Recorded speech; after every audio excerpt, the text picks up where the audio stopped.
Hi everyone, and welcome to another Firms Consulting case interview and management consulting podcast series. In today's episode, I'm going to talk about McKinsey Digital, but I'm going to add to some of or at least I'm going to analyze this a little bit differently from the article we have on firmsconsulting.com. So if you go to firmsconsulting.com, that's firmsconsulting.com, and you look in our quarterly blog section for an article called McKinsey Digital, we cover in a significant amount of detail what is McKinsey Digital, how is it structured as a function and as a loose collective, why is it structured in this way, what does it mean if you're in digital, what kind of work will you do, how should you apply to McKinsey Digital, what are the roles available, is it a generalist or a specialist path, how do you navigate into the firm, and so on. So we cover all of that in a lot of detail.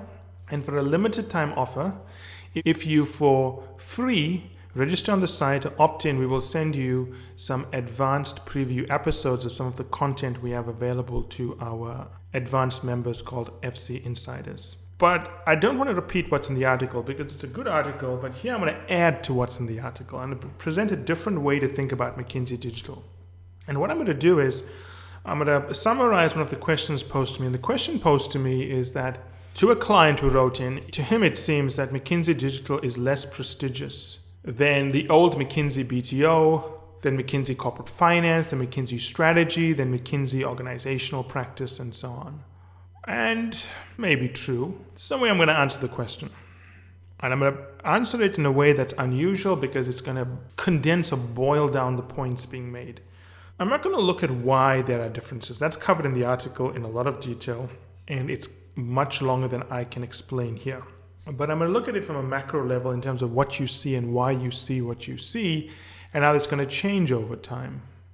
When you look at McKinsey Digital, you're effectively seeing three brands. You're seeing McKinsey, which is one brand, and you're seeing Digital, which is one brand, and you're seeing McKinsey Digital, which is one brand. Now, when you see the word McKinsey, let's assume McKinsey's brand is worth 10. 10 being the most it can be worth. And 10 is a high number. It means it's a very prestigious brand, very well regarded. And McKinsey is a very valuable brand. I read somewhere that last year McKinsey had something like 800,000 or 700,000 applications for something like 2,000 maybe jobs. That's a valuable brand, right? I can't remember the numbers for BCG, but it was not too far behind, right? It was something, it may have even been bigger. But anyway, the point is that big numbers, powerful brand. Then you have Digital, which is new.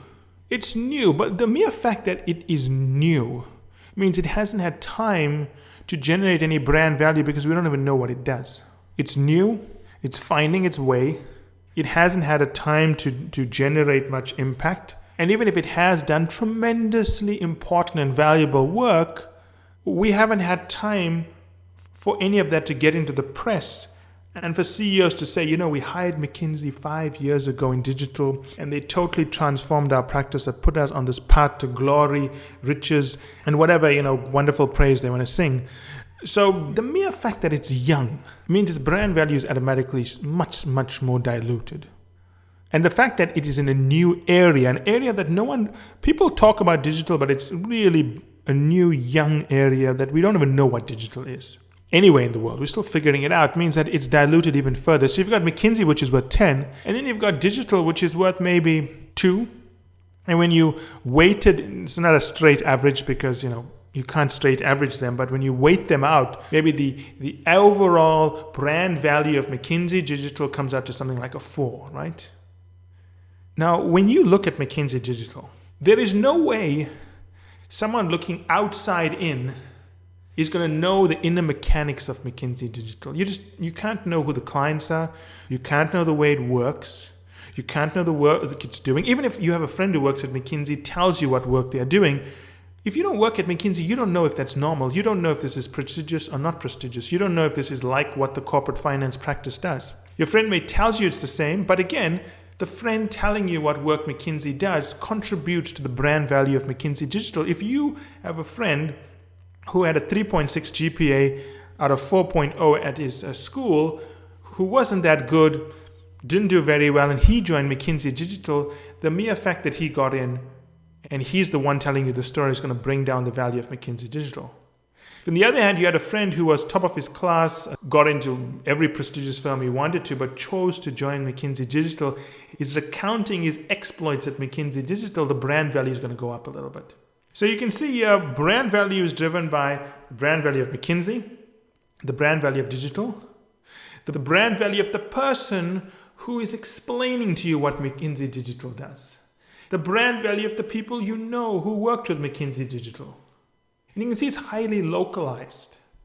If you are relying heavily on what your friends tell you work at McKinsey and BCG, you are relying very heavily on people you know, which is driven by people around you.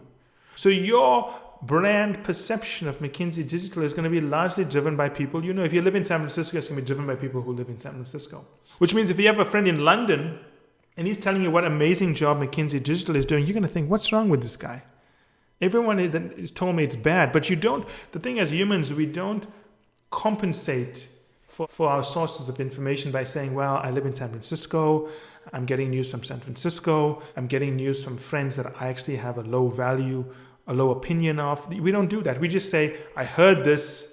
It's like looking at Yelp reviews, right? I mean, I've stopped looking at Yelp reviews because the people that have the time and the inclination to post a review on Yelp are probably not like me. I don't do those things. I never post reviews. So I don't even bother about a review. Some of the places that have received terrible reviews, when I go there, I love it. Why? Because the audience that posts the review is looking for different things from me. The only time a review makes sense is if that the audience is exactly like me and looking for the same things like me and weighing them. So if they are like me, they're going to value the same things. But if they are like me, but they are looking for different things in this particular restaurant, then their views are not going to mean anything. But when you go to a restaurant, you weigh off several things: the food, the wait time, the service, many things. And then you have to give a score at the end, which is a weighted average of all those things. So for a score to be meaningful to me, I've got to be reading a review that's written by people similar to me, looking for the same things in the restaurant as me, and creating a weighted average that's the same as me. So if I go with 5 friends to a restaurant and I say, hey, you know what? Let's score this restaurant on food, the wait time, the service, and ambience. And we all have the same scores. 10 for the first one, 2, 2, 7.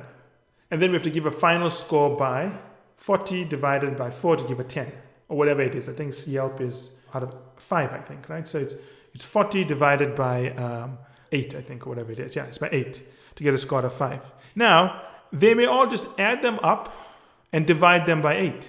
But some of us may decide to weigh some sections more. We may decide that food is the most important thing, so food should make up 80% of the score. So you can see here why perception matters severely to the way you interpret a brand.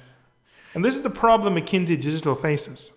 It's new, automatically discounted. Because it's unknown, automatically discounted. Because not a lot has been written about it. Now, a lot has been written about it in sort of in real-time press about McKinsey launching these things. But we don't have stories about, we don't pick up a book by Bill Madisoni whereby he talks about the McKinsey Digital director who did these amazing things.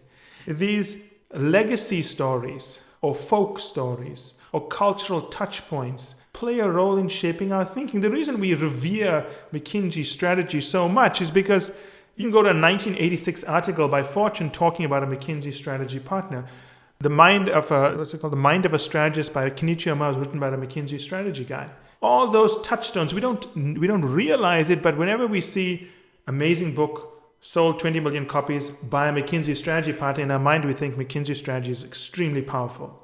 McKinsey Digital is too young to have those things yet. It doesn't mean it's weak, it just doesn't have them. You've got to wait 10 years, maybe 5 years for these touchstones to seep into media, into the business press. And those things influence us whether or not we realize it. So even if you never hear anything good about McKinsey Strategy, you know it's good because of all these things you've read previously. But McKinsey Digital suffers from this vacuum, right? Now, I'm going to give you an analogy, and this is covered in Bill Madisoni's book. Excellent book. I mean, we've worked closely with Bill to get that book out. It's amazing. It's the first time a McKinsey partner has ever published his memoir to the public, and it explains strategy better than just about anyone else has ever seen do it. And I would always recommend that if you work at BCG, Bain, and Deloitte, and Strategy, and at any level, you should read this book because it explains McKinsey's strategy. People always say McKinsey doesn't have a strategy. Even people within McKinsey say that, but that's not true. McKinsey has a strategy, and it's a very clear strategy. But you should read that book if you want to know how to distinguish yourself against them. Now, the example I'm going to give you here is that when Bull talks about the time he met Tom Peters when he was in the organizational practice at McKinsey, which was a new practice. And it wasn't a very highly regarded practice. Now, Tom Peters, for those of you who don't know, went on to write one of the greatest books of all time in business, which is In Search of Excellence. Many of us call it a strategy book, but here's the thing. This is the point I'm trying to make. When something is new, when McKinsey creates something that's new, we don't assume it's part of McKinsey. We always go to a lot of trouble to distinguish that it is different. So, for example, when the organizational design practice was created and Tom Peters was part of that practice, it was a new practice. And we went through a lot of trouble to distinguish it from the rest of McKinsey. Oh yeah, the guy belongs to the organizational practice. He's not part of McKinsey. He's not part of the traditional strategy side. And then what did the guy do? And then wrote the biggest, most successful book in business. At least one of them, right? Now when you look at the book In Search of Excellence and you talk about Tom Peters, no one calls him an organizational practice partner, do they? They call him a strategy partner. Why is that? Here's the thing about how the mind works. When something becomes successful and something has a big impact, we automatically assume it's strategy even if it's not strategy. No one talks about the organizational design practice in McKinsey. If I talk to you about joining the organizational practice at McKinsey, you'd think twice. You'd say, nah, I want to work at strategy. But then if I told you, would you want to do the work Tom Peters did? Do you want to do the work that led to the thinking In Search of Excellence? You'd say, yeah, I want to do that. Because I left out the word organization. All you saw is something successful and you want to be a part of it. The same thing is going to happen to digital. As digital starts generating enormous successes, and they are doing good work. I mean, they're going to make mistakes like everyone else. That's part of consulting, trial and error. But as they do enormously successful, enormously critical work that changes the world, as they publish books there's eventually someone in digital is going to publish a book that's going to change our thinking about strategy because it's about thinking in the digital economy. It's not going to be about digital. It's going to be about this is the way businesses need to operate. This is how strategy needs to be done. It's not going to be called digital, but it's a strategy book about how to navigate digital. But because everything is digital, there's no point in calling it digital. We're going to start calling that strategy. And after a while, no one's going to care that it's part of digital. McKinsey may not even have the digital practice because everything's going to be digital. So my point here is that when you look at McKinsey Digital today, there's nothing bad about it. People always tell me, Michael, but it doesn't seem to have the prestige. Yes, because it's new. As I've pointed out, anything new is never going to have the prestige. Anything that doesn't have those cultural touchstones of a 1986 article by Fortune, a 1982 article by Businessweek, anything that doesn't have all those cultural touch points, just doesn't have the brand, but it doesn't mean it's not getting there. So what's the future of McKinsey Digital? It's a bright future. It's McKinsey, basically. So if you are debating whether to join McKinsey Digital or not, it's not even a point of debate for me. It's exciting. Do it. Don't worry about prestige and so on. That comes with time. There's that famous saying that, how do you know someone has class? They have a lot of money. It may be a joke, but it's true. If you have quirks and you're poor, they put you in a mental hospital. If you have quirks and you're rich, they write books about your eclectic taste in the New York Times Magazine. My point is that success makes you prestigious. And as long as McKinsey Digital continues to be as successful as they have been, and they'll obviously get better at it with time, then they'll just become prestigious and you won't even notice and you won't even care that you want to work for them because they are McKinsey. In fact, when they become successful, people stop referring to them as McKinsey Digital because they'll think that this is just McKinsey and start calling them McKinsey. The same way, I don't think anyone that I've ever met ever told me they wanted to join McKinsey organizational, but they do a lot of organizational work and just call it McKinsey. I have a lot of clients who do work in McKinsey corporate finance and just call it McKinsey. A lot of friends who do work in McKinsey marketing call it McKinsey Strategy. I mean, it's just called strategy. The point is, strategy is a loose term that's applied to anything that is successfully done at McKinsey, even though it's a separate practice, but the way people use it is different from its practice, delineation, and focus. So if you're deep in thought about this and not sure I would sweep aside all those concerns and join McKinsey Digital.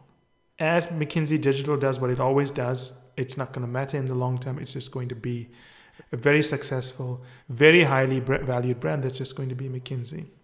Now, if you have any questions or comments, and you may have them, what I would recommend is that you post a comment in iTunes. One, tell us what we've done well so we know to keep doing it. If you like certain analogies we've done here, or certain examples or certain ways of looking at things, tell us you like it and where you'd like to see more of it.